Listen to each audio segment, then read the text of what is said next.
बिस्मिल्लाहिर्रहमानिर्रहीम। अस्सलाम वालेकुम नाजरीन, ये है सच्चल न्यूज़ और मैं हूँ आबदा खान। सबसे पहले न्यूज़ हेडलाइंस। गुर्बत की शरह ज्यादा होने की वजह से कोरोना की बंदिशों में तवाज़ुन अख्तियार करना होगा। वज़ीर आज़म इमरान खान कहते हैं ये यकीनी बनाना होगा कि बंदिशों की वजह से न लोग फाकों से मरें और न ही मुल्की मईशत का शिराजा बिखरे। फिल हकीकत हम एक तनी हुई रस्सी पर चल रहे हैं। तबाह को नसरात से बचने के लिए ज़रई शोबा खोला गया और अब तामीरात को खोला जा रहा है। वज़ीर आज़म इमरान खान का कहना है कि कोरोना की रोकथाम के साथ साथ हमें लोगों को भूख से बचाना भी यकीनी बनाना होगा।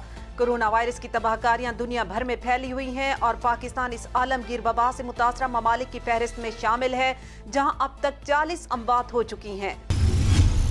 डैनियल पर्ल केस के अदालती फैसले पर अमरीकी तहफ़्फ़ुज़ात फितरी हैं। वज़ीर ख़ारजा शाह महमूद कुरैशी ने कहा कि अमरीकी सहाफ़ी डैनियल पर्ल केस के अदालती फैसले से तशवीश पैदा हुई। शाह महमूद कुरैशी ने अपने बयान में कहा कि डैनियल पर्ल नुमाया सहाफ़ी थे, उन्हें पहले तावान के लिए अगवा किया गया और फिर कत्ल कर दिया गया। ये खबर पूरी दुनिया में फैली और पाकिस्तान पर उंगलियां भी उठाई गई।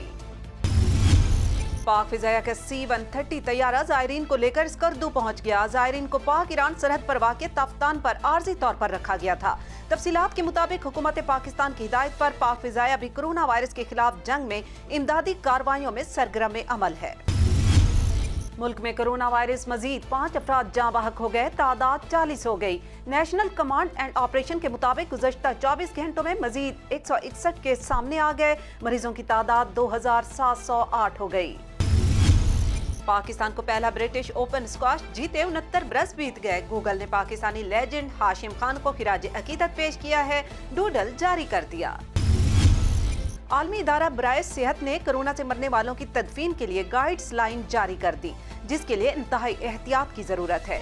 खानदान के अफराद और दोस्त 1 मीटर के फासले से जनाजे को देख सकते हैं, लेकिन लाश को हाथ नहीं लगा सकते। पाकिस्तान पीपल्स पार्टी के बानी शहीद जुल्फ़कार अली भुट्टो की आज 41वीं बरसी। मुखालिफिन भी भुट्टो की करिश्माती शख्सियत के मुतारिफ कोरोना के बाइस तकरीब मुनक्किद नहीं होगी। बिलावल भुट्टो वीडियो पैगाम के जरिए खिराज अकीदत पेश करेंगे। लॉकडाउन से पाकिस्तान रेलवे को हर हफ्ते 1 अरब 20 करोड़ का नुकसान हो रहा है। लाहौर में प्रेस कॉन्फ्रेंस करते हुए शेख रशीद अहमद ने कहा कि हम हुकूमत के फैसले के पाबंद हैं, लेकिन लॉकडाउन खत्म किया तो 20 मुसाफिर ट्रेनें चलाएंगे। ट्रेनें चलाने के लिए लोगों का इसरार है और मजबूरियां हैं। आलमी वबा कोरोना वायरस ने तेजी से पूरी दुनिया को अपनी लपेट में ले लिया, जिसके सबब मुतादिद ममालिक ने वायरस के फैलाव को रोकने के लिए लॉकडाउन और जुज़वी कर्फ्यू लगा रखा है। गूगल ने एक कम्युनिटी मोबिलिटी रिपोर्ट जारी की है, जिसमें बताया गया है कि कैसे समाजी दूरी और लॉकडाउन ने लोगों की नक्लो हरकत को मुतासिर किया है।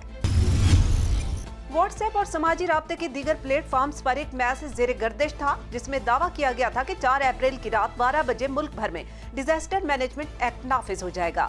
समाजी राब्तों के प्लेटफॉर्म पर फैलने वाले मैसेज में बताया गया था कि एक्ट नाफिज होने के बाद हुकूमत के अलावा कोई भी शख्स कोरोना वायरस के हवाले से बात नहीं कर सकेगा, जबकि गैर तस्दीक शुदा मालूमात फैलाने वाले के खिलाफ मुकदमा दर्ज किया जाएगा और व्हाट्सएप के जिस ग्रुप में बात होगी उसके एडमिन के खिलाफ भी कार्रवाई होगी। ये थी अब तक की खास खबरें। मज़ीद जानने के लिए आप विजिट कर सकते हैं हमारी वेबसाइट सच्चल times.tv। आप रहिएगा सच्चल टाइम्स के साथ।